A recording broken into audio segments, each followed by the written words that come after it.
একদিন একটি বাঘ একটি গরুর উপরে আক্রমণ করলো। সেই গরুটি প্রাণে বাঁচার জন্য তার সমস্ত শক্তি একত্রিত করে দৌড়াতে থাকলো। দৌড়ানোর এক পর্যায়ে গরুটি একটি পুকুরের মধ্যে লাফ দিল।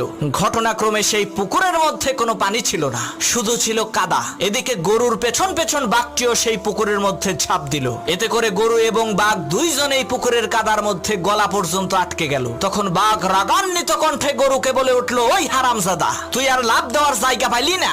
তুই ডাঙ্গায় থাকলে তোকে না হয় একটু মজা করে খাইতাম, কিন্তু এখন তো তুইও মরবি, আমাকেও মারবি। তখন গরু বলল, বাঘ ভাই, তোমার কি কোনো মালিক আছে নাকি? তখন বাঘ বলল, আরে আহাম্মক, আমি হচ্ছি বনের রাজা, আমার মালিক হবে কে? তখন গরু বলল, বাঘ ভাই শোনো, তোমার মালিক না থাকলেও আমার কিন্তু মালিক আছে।